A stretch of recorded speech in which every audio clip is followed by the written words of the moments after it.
My name is Brook Boggess, and I am a lifelong friend of David Thayne's. We talked about basketball. I fancied myself a player, and he was a tennis player, and how could he keep up with me? But every time I let my guard down for half a second, he'd be by me and making a layup. What you see in some of the greatest athletes, you know, it's not necessarily the biggest guy or the strongest guy or the fastest guy, but you know, there is something to be said for heart and dedication and self-discipline.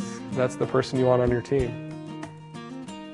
He's a sharp guy. He's a guy that challenged me, and you know, a guy you wanted to be around, not only because he would have a fresh perspective on any number of subjects that we talk about, but could challenge your own thoughts and make you think a little bit deeper and a little bit more broadly. Politics was an issue of discussion, which was a little bit strange. You know, usually with friends it was sports and girls and cars and the traditional things, but David definitely had a little bit broader spectrum of things that he liked to talk about and liked to get involved in.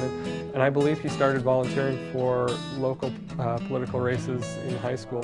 You know, in David you'll see the polar opposite of what we see in career politicians, you know, folks that are there and once they get elected it's more about job security and saying the right things to hopefully keep their job versus actually making a difference and doing what's right. You know, they like to be on stage, they like to be there to be heard and be on a soapbox. That's the furthest thing from what you'll see in Dave. You know, he's an individual that'll get down, get to work. He's not rich. He's not, you know, he's not somebody you would see living in the mansion on a hill by any means. But he has a real understanding that this country is great and has opportunities to create and provide a great life for individuals from every community.